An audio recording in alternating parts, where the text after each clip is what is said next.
दोस्तों, लेखक जावेद अख्तर ने एक इंटरव्यू के दौरान कहा है कि जब से मैं पाकिस्तान से आया हूं, ऐसा लग रहा है कि जैसे मैं तीसरा विश्व युद्ध जीत कर आया हूं।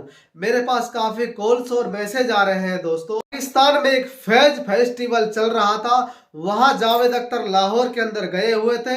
लाहौर के अंदर पाकिस्तान की सरजमी पर जावेद अख्तर ने साफ साफ पाकिस्तान को आतंकवाद पर आईना दिखाते हुए सीधा सट उनको खरा खरा कह दिया है कि जो हमारे यहाँ आतंकवाद लोग करके गए हैं वो आपकी जमीन पर खुले घूम रहे हैं आज भी।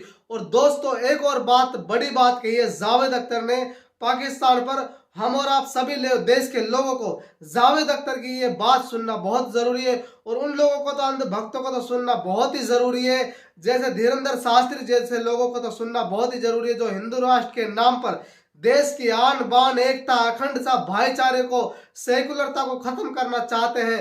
धीरेन्द्र शास्त्री को ये बात बहुत जरूरी है सुनना। जावेद अख्तर ने कहा कि पाकिस्तान धर्म के नाम पर मुल्क बना है।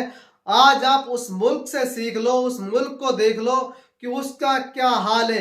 एक इंटरव्यू के दौरान जावेद अख्तर ने ये बात कही। जब मैं पाकिस्तान से लौटकर आया तो ऐसा लग रहा था जैसे थर्ड वर्ल्ड वार जीत कर आया हूं। मेरे पास कई सारे कॉल्स और मैसेज आने लगे थे। मैंने सोचा कि ऐसा क्या तीर मार दिया था, जो बात मैंने वहां बोली वो तो कहना बहुत ज़रूरी था।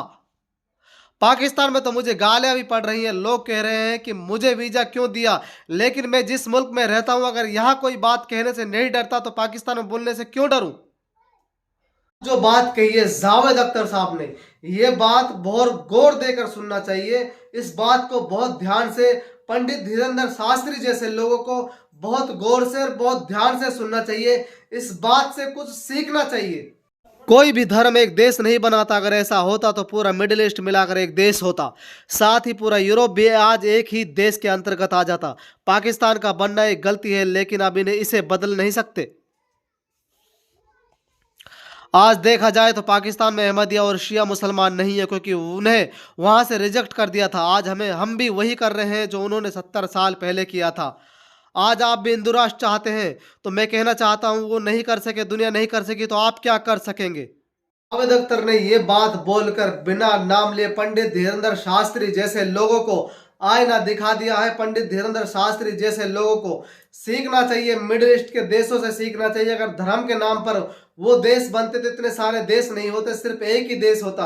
यूरोप की जो कंट्री है, धर्म के नाम पर सारी कंट्री बनी है। अगर वो देश धर्म के नाम पर होते तो एक ही मुल्क होता, इतने सारे मुल्क की क्या जरूरत है।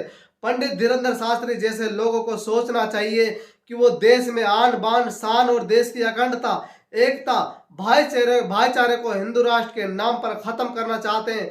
देश के सेकुलर को खत्म करना चाहते हैं। देश में पंडित धीरेन्द्र शास्त्री और अन्य भक्त जैसे लोगों को ये बात सुनना बहुत जरूरी है, समझना चाहिए। जब पाकिस्तान के घर में घुसकर जावेद अख्तर साहब ने वो बात कही है कि पाकिस्तान को आईना दिखाया आतंकवाद पर, अगर इस बात पर हमने बहुत ज्यादा गौर दिया है सबने। जावेद अख्तर साहब ने पाकिस्तान में हो रहा फैज फेस्टिवल में पाकिस्तान को आतंकवाद के नाम पर आईना दिखाया था। हमने उस बात पर बहुत वाहवाही की थी। तो जावेद अख्तर साहब ने जो ये बात बोली है, हिंदू राष्ट्र के नाम पर जो बात चल रही, इस बात पर भी हमें उतनी ही वाहवाही करनी चाहिए। इस पर भी हमें उनकी पीठ थपथपानी चाहिए। अगर आप हमारे चैनल पर नए आए हैं तो हमारे चैनल को सब्सक्राइब जरूर करें, लाइक करें, शेयर करें।